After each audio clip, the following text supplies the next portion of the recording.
이사야 43장 1절입니다. 야곱아, 너를 창조하신 여호와께서 이제 말씀하시느니라. 이스라엘아, 너를 조성하신 자가 이제 말씀하시느니라. 너는 두려워 말라. 내가 너를 구속하였고 내가 너를 지명하여 불렀나니 너는 내 것이라. 아멘.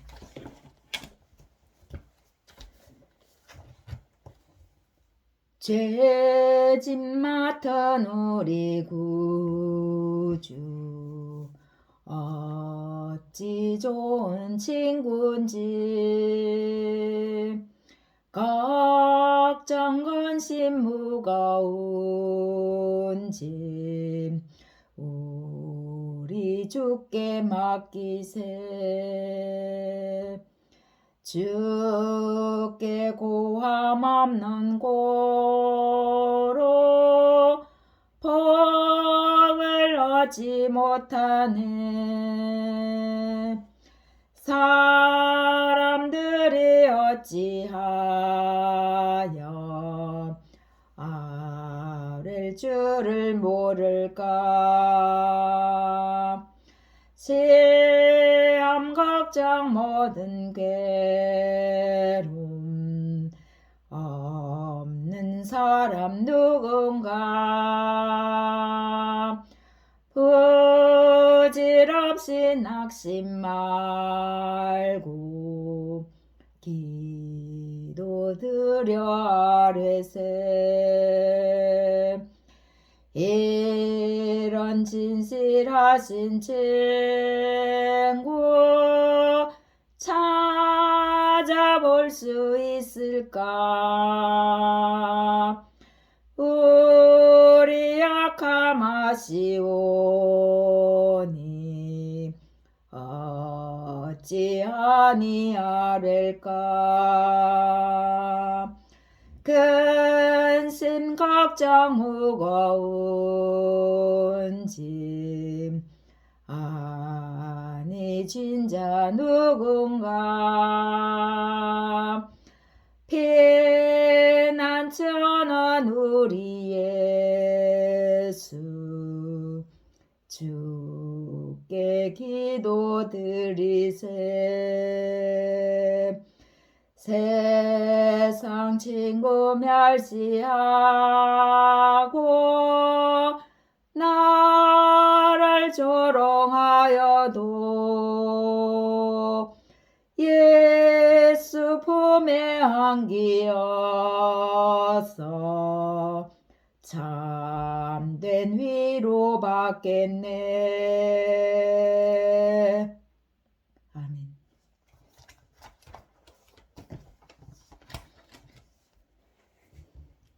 가장 가까운 사이는 어떤 관계입니까? 모든 것이 하나가 된 사이입니다. 비밀이 없는 사이. 모든 것을 함께 공유하며 나누는 사이가 바로 하나가 된 사이라고 할 수 있겠죠.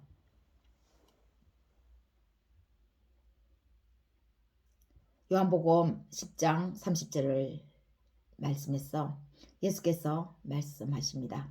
나와 아버지는 하나이니라. 하나님은 예수님에게 모든 것을 위임하셨습니다.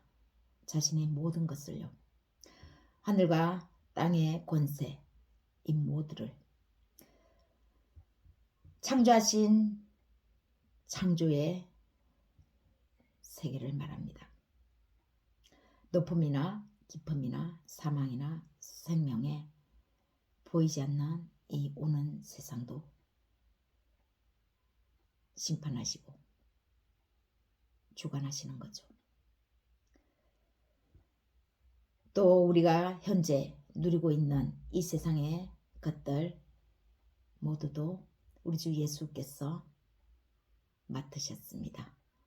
하나님께서 하나된 예수님에게 맡기셨습니다. 그런 분, 창조자이시고 심판자이신 전능하신 하나님께서 오늘 본문 말씀에서 이사야 선지자를 앞세워서 동일하게 우리에게 말씀하십니다. 너는 내 것이라. 이 말씀은 예수님이 하나님 아버지와 하나인이라고 말씀하신 것과 동일한 말씀입니다.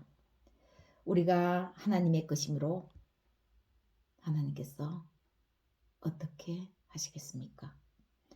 우리에게 어떻게 하겠습니까? 우리에게 비밀이 없다고 말씀하시는 것입니다.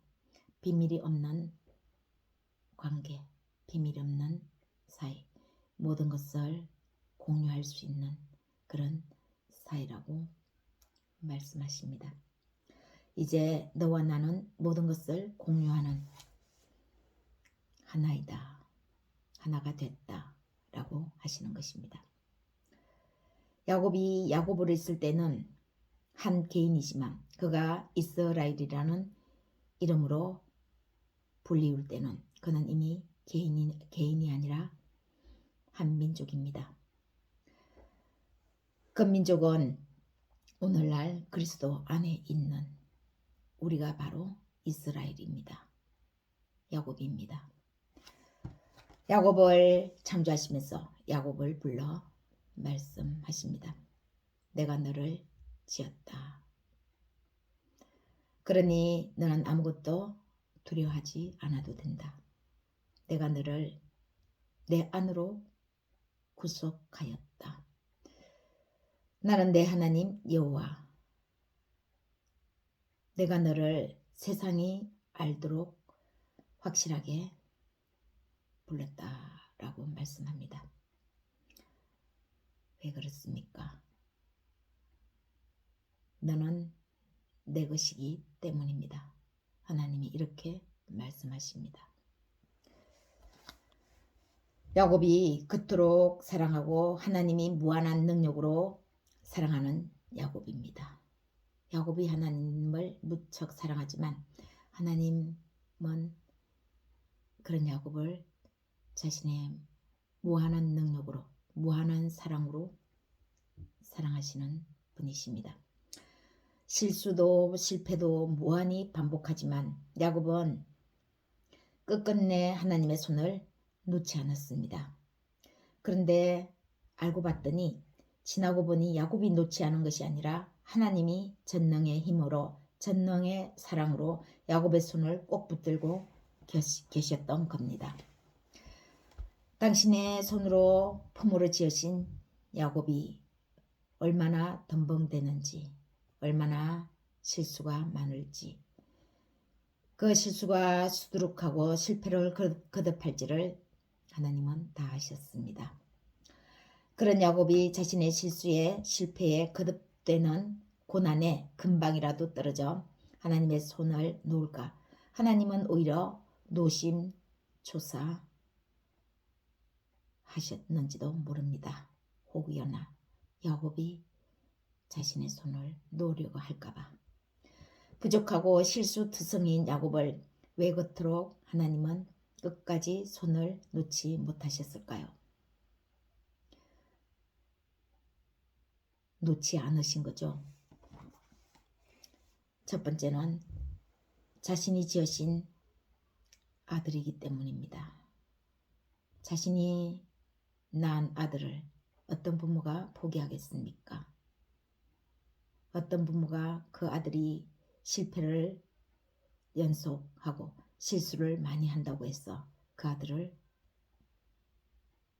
부모가 버리겠습니까? 손을 놓겠습니까? 두 번째는 허물 많고 죄투성인 야곱을 하나님이 지으셨습니다. 하나님의 능력으로 그리고 구속하셔야 했기 때문입니다. 지으신 그 아들을 죄가 없는 하늘나라로 다시금 구속하셔야 했기 때문에 야곱을 놓지 않으셨습니다. 세 번째는 인간으로서 보기에 따라 별 볼 일 없는 것 같은 야곱을 하나님은 그의 하나님 되심을 세상에 알려야 했기 때문입니다. 하나님은 야곱을 통해서 하나님의 이름이 온 세계에 알려지기를 바랬습니다. 이스라엘을 통해서 하나님의 영광이 이 세상에 나타나기를 원하셨습니다. 그래서 야곱을 놓지 않으셨습니다. 야곱은 그의 인생길에서 굴곡이 참 많은 사람입니다. 그런 야곱이 전능하신 하나님의 존전에 이르기까지 그는 많은 사랑하는 사람들을 떠나 보냈습니다. 그의 인생길은 결코 평탄하지 않았습니다. 하나님의 말씀을 하나님의 음성으로 듣기까지 결코 쉽지 않은 그의 길이었습니다. 인생이었습니다. 사랑하는 여러분, 우리도 야곱과 같은 인생길을 걷고 있습니다. 숱한 어려움을 이기고 믿음 안에서 여기까지 왔습니다. 중간중간 하나님의 은혜 가운데서도 사랑하는 사람과의 아픈 이별도 겪었을 것입니다. 야곱은 많은 일들 가운데서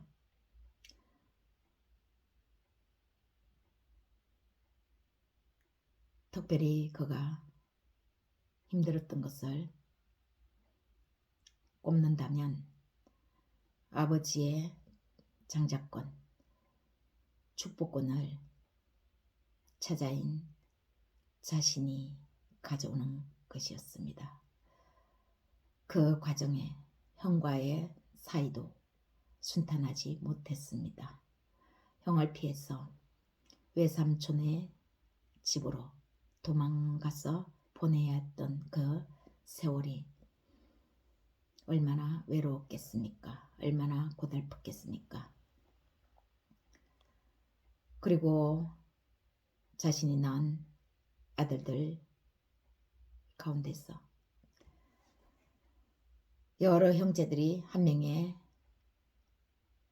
형제를, 동생을 애굽에 파는 그런 사건 또한 야곱은 겪어야 했습니다.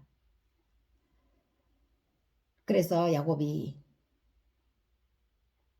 요셉을 통해서 애굽에 내려갔을 때 바로 앞에 선 그 야곱은 자신의 나이를 말하면서 험난한 인생을 살았다고 고백합니다.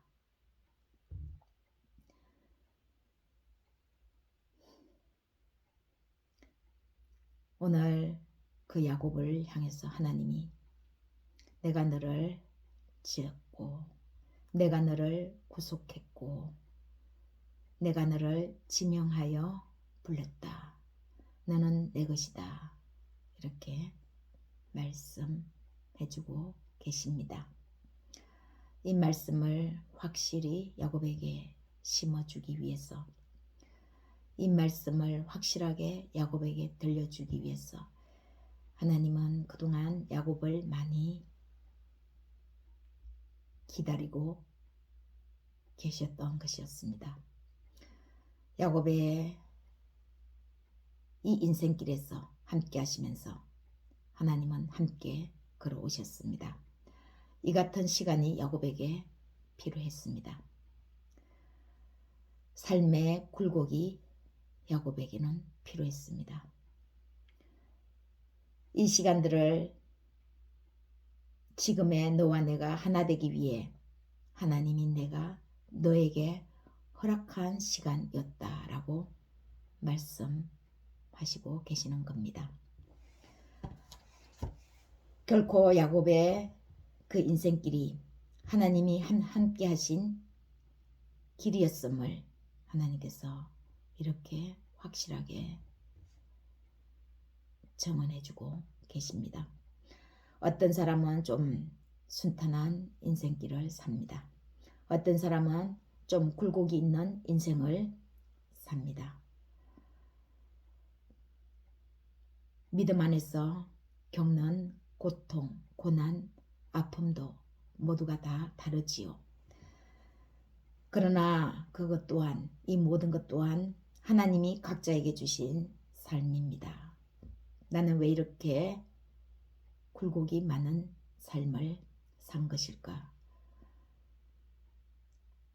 그것은 오히려 하나님의 은혜입니다. 야곱이 야곱으로 남지 않기 위해서, 야곱이 한민족이 되기 위해서, 야곱이 이스라엘이라는 이름을 가지기 위해서는 이만한 굴곡이 필요했던 것입니다. 그의 그런 인생길이 필요했습니다. 야곱을 지으시고 야곱의 인생길을 인도하시는 것처럼 사랑하는 여러분, 하나님이 우리에게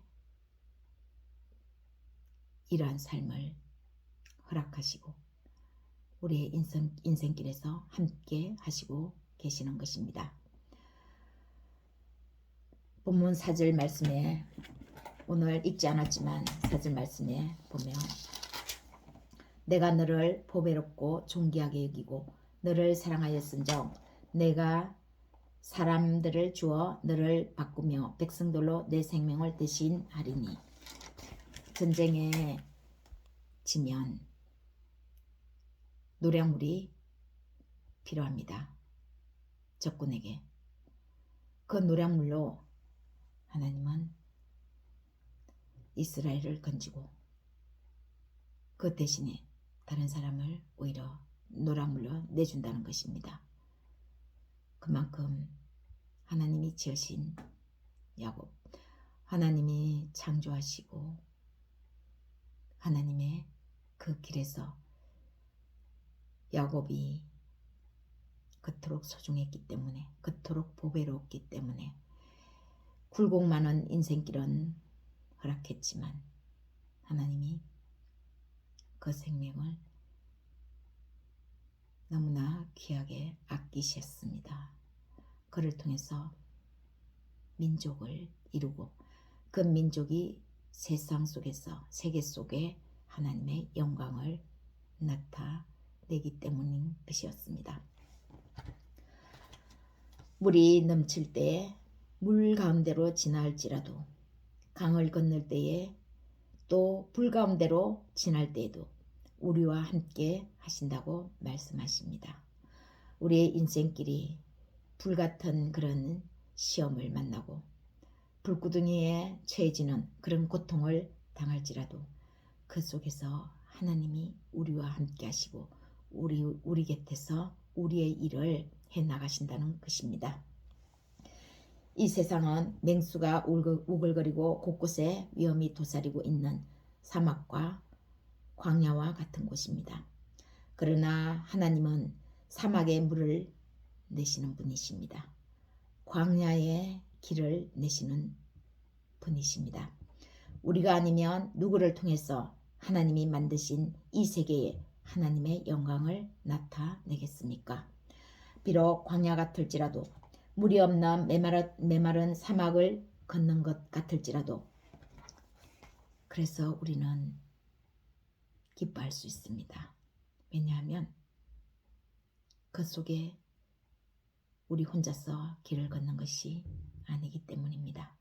그 인생길을, 그 삶의 굴곡을 통해서 하나님이 하나님 되심을 나타내시기 위해서 우리와 함께 걷고 있기 때문입니다. 그래서 우리는 오늘도 혼자가 아닙니다. 우리를 지으시고 우리를 구속하신 구속자이신 예수님이 우리의 중보자로 우리와 함께 계십니다. 우리와 함께 늘 걸어가십니다. 우리 안에 예수님이 거하시고 예수님 안에 우리가 거할 때 우리가 가는 그곳이 곧 예수 그리스도께서 계시는 곳입니다. 아무리 어려울지라도, 어떤 난관에 부딪힐지라도 보이지 않는 하나님의 손이 우리 모두와 함께 하신다는 것을 믿고 한 주간도 이 은혜 가운데 그 무엇에도 걸려 넘어지지 않고 전진하는 여러분 모두가 되시기를 예수님의 이름으로 축복합니다.